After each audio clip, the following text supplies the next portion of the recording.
Tag terakhir. Halo semua, aku Raditya Aulia dengan NIM 241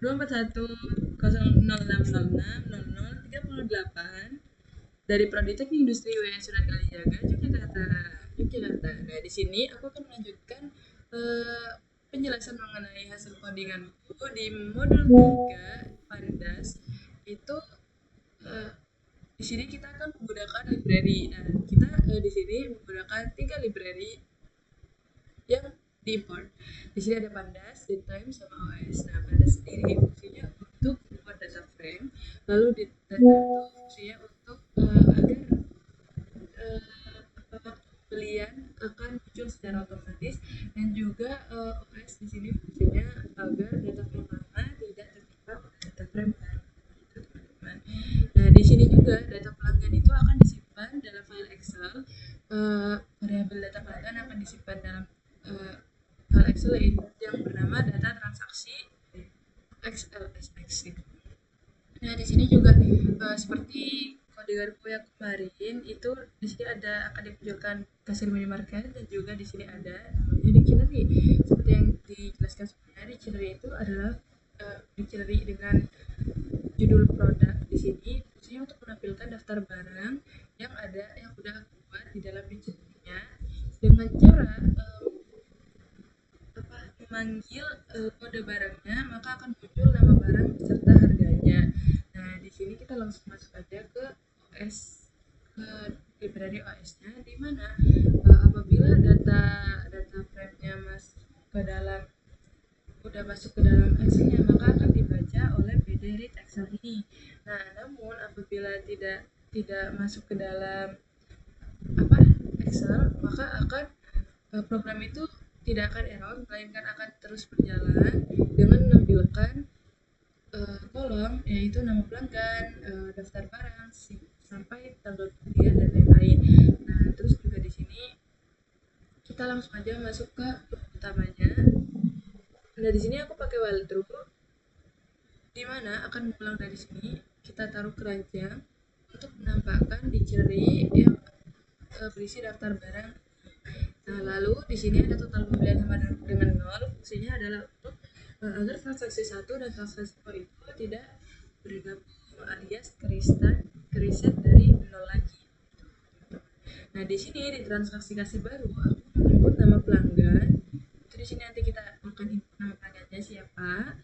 Terus daftar barang dari yang kita buat tadi. Di sini ada kode barangnya, terus nama, terus value-nya yang isinya nama sama harga, serta ini ada angka ini. Ini adalah untuk merapikan itu jarak dari kayak data frame-nya itu. Terus ini ada while true lagi. Di sini ditaruh while true di dalam while true juga, fungsinya untuk agar pulangannya itu diulang dari memasukkan kode barangnya. Nah, jadi ingat kode barangnya tadi, yang di sini kode barangnya adalah 1 sampai 5, maka apabila menginput kode dari selain angka itu, maka tidak valid, intinya itu harus memasukkan kode barang dari 1 sampai 5 gitu, teman-teman. Nah, apabila memasukkan kode barangnya 0, maka programnya akan otomatis berhenti atau break. Nah, apabila memasukkan kode barang, maka akan lanjut, dan dia itu bakal muncul nama barang dan harus memasukkan jumlah barangnya. Seperti ini, misal 1 yaitu pasta gigi, maka akan muncul masukkan jumlah pasta gigi, misal 1, maka programnya akan berlanjut. Nah, dari program yang berlanjut itu maka akan dihitung totalnya, yaitu dari harga dikali jumlah dan seterusnya. Dan terus di sini ada keranjang append, itu fungsinya untuk memanggil nama barang, jumlah, dan subtotal yang sudah kita input sebelumnya. Nah, terus di sini juga ada total sementara dan juga total sementara dari total pembelian. Terus di sini juga ada opsi apakah akan melanjutkan transaksi ya atau tidak. Nah, di sini kan ada apabila kita menjawab dari selain daripada iya, maka program akan berhenti secara otomatis atau break. Nah, kalau kita jawab iya, entah itu caps lock atau ikut seperti ini, maka karena itu udah ada lover, maka programnya akan secara otomatis berlanjut continue di sini. Jika continue, maka akan dilanjutkan oleh perhitungan diskon, teman-teman. Nah, di sini sesuai dengan ketentuan diskonnya itu ada 3 opsi diskon. Ada 10%, 5%, sama tidak mendapatkan diskon. Nah, jadi kalau misalnya lebih dari di sini aku membuat ketentuannya itu kalau misalnya lebih dari 50.000 maka akan dapat diskon sebesar 10%, dan jika lebih dari 25.000 akan mendapatkan diskon sebesar 5%. Nah, apabila masih di bawah 25.000 maka tidak akan mendapatkan diskon begitu. Nah, di sini juga ada perhitungan secara sistematiknya. Di sini akan terhitung secara otomatis, yaitu jumlah diskonnya adalah total pembelian yang di atas itu akan dikali dengan jumlah diskon yang didapatkan, dan juga total bayarnya adalah total pembeliannya dikurangi jumlah diskon yang didapatkan. Nah, terus di sini kita print struk pembeliannya, maka akan muncul struk pembelian. Jadi fungsinya biar lucu aja di sini. Nah, habis itu kita taruh nama pembeli, nama pelanggannya akan muncul. Nama pelanggan ini akan muncul secara otomatis saat kita naruh di sini. Sebelumnya itu kan kita udah naruh nama pelanggan, maka itu akan muncul secara otomatis. Nah, habis itu di sini barang yang dibeli yaitu yang kita taruh key yang tadi. Misal kita taruh 1, maka barang yang dibeli yaitu pasta gigi akan muncul namanya di sini. Nah, lalu di sini daftar barangnya juga daftar barang pasti, maka akan muncul nama-nama barangnya tersebut. Nah, di sini juga keranjangnya, maka akan muncul total jumlah semuanya barang yang kita beli tadi. Nah, dari sini sudah ya teman-teman, dari jumlah total pembelian dan hitung-hitungannya sudah, maka kita masuk ke proses pembayarannya. Di sini kita taruh while dulu lagi biar keulang di sini. Nah, keulang di sini yang dimaksud apabila jumlah total yang dibayarkan itu kita naruhnya ngawur gitu ya. Misal kita naruhnya di bawah uang yang harusnya dia bayar. Misal jumlah bayarnya 10.000 tapi dia bayar 9.000, maka akan muncul kayak gini, uang kurang maka harus membayarkan sebesar 10.000 gitu, teman-teman. Nah, input barang tidak valid karena harus angka, jadi harus angka yang ditaruh. Nah, habis itu kembaliannya maka akan, kalau ada variabel seperti ini, maka akan terhitung secara otomatis bayar kurangi total bayar yang tadi. Terus maka akan ditaruh kembaliannya. Terus sudah deh, terima kasih telah berbelanja. Nah, baru kita ini kita implementasikan pandasnya gitu.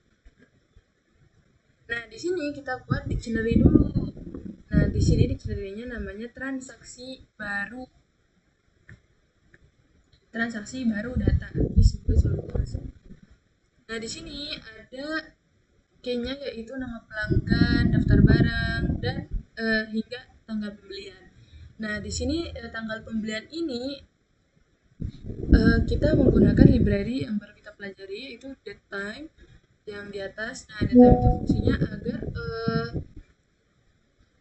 apa ya, waktu pembelian itu keluar secara otomatis, tahu bulan, hari, terus jam, menit, dan detiknya begitu. Nah, terus kita buat data frame-nya dari dictionary yang udah kita buat tadi. Itu formatnya akan berubah menjadi data frame dengan cara kita taruh pd data frame, terus kita masukin variabelnya transaksi baru data. Nah, habis itu di sini di ketiga kita akan menggabungkan data transaksi baru dan juga transaksi lama yang udah kita coba running dari tadi. Nah, ini kan sebelumnya itu aku udah nyoba running yaitu sebanyak 9 kali. Jadi itu kayak data transaksi lama akan gabung sama dan data transaksi baru. Itu adalah fungsi dari pandas concat ini.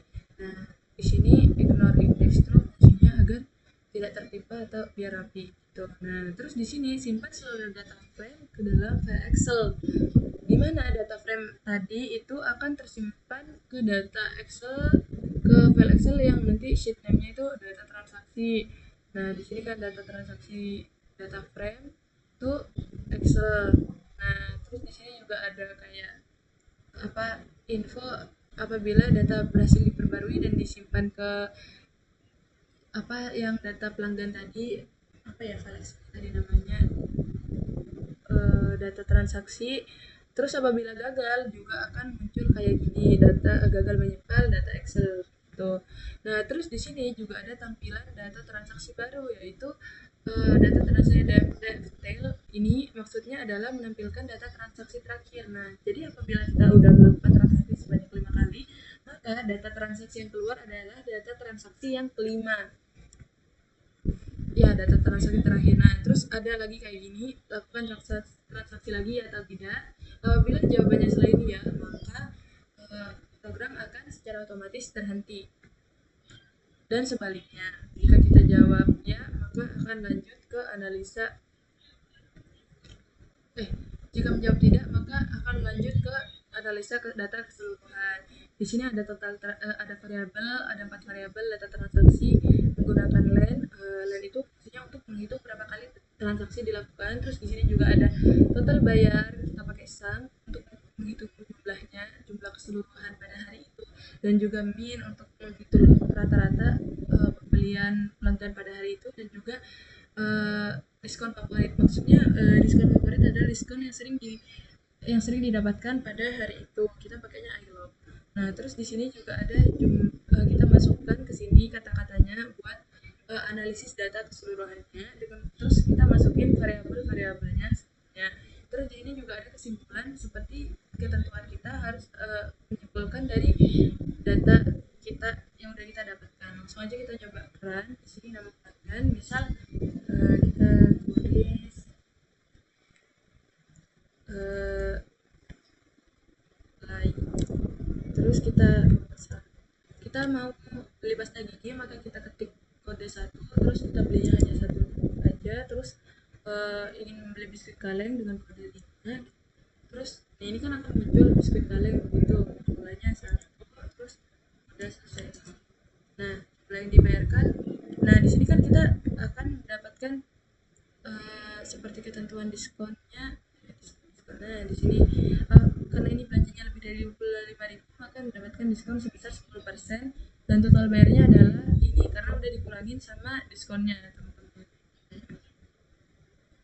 Maka jumlahnya misalnya kita taruh 50.000, terus enter. Nah, ini akan keluar data frame-nya kayak ini, nama orangnya, terus barangnya, terus harganya, total belanja seluruhannya, diskon, total bayar gitu. Terus kita mau melakukan lagi atau tidak, misalnya kita ya, terus kita tulis nama pelanggannya la, terus ini, terus misal kita kejar cepat atau kita dikejar durasi atau cepet aja, karena ini di bawah 25.000 jadi tidak mendapatkan diskon sama dengan 0. Jumlah total yang dibayarkan misal kita tulisnya 8.000. Nah, uang kurang, minimal harus bayar 9.000, maka akan muncul kayak gini. Nah, ini yang kata aku tadi. Habis itu kita misal bayar 10.000. Nah, karena ini udah benar, jadi akan muncul data frame-nya. Terus kita misal pencet tidak, karena kita mau menganalisa hari itu penghasilannya berapa. Nah, akan keluar data analisis data keseluruhan yang ini. Nah, jadi jumlah total transaksi yang aku lakukan itu ada 11, terus dengan pendapatan bersih sekian. Nah, itu akan masuk ke kesimpulan analisisnya dengan analisis 19 transaksi dengan total pendapatan 324.000 sekian-sekian, terus menunjukkan bahwa stabil dengan rata-rata belanja 32.000 per pelanggannya. Itu kira-kira. Nah, terus ini kita kan harus tengok data Excel-nya. Maka data Excel itu akan keluar di file yang udah kita buat. Silakan masuk ya. Karena kadang itu ada kendala, datanya itu gak masuk ke Excel-nya, jadi harus diubah. Nah, di sini datanya kan dari 11 kali 11 transaksi, dan transaksi terakhir itu adalah nah di sini tuh kan ada data transaksi terakhir itu, teman-teman. Jadi nanti di Excel-nya akan muncul seperti ini. Nah, segitu aja penjelasan dari aku. Karena ini udah ada kesekian, semoga mudah dipahami. Sekian, terima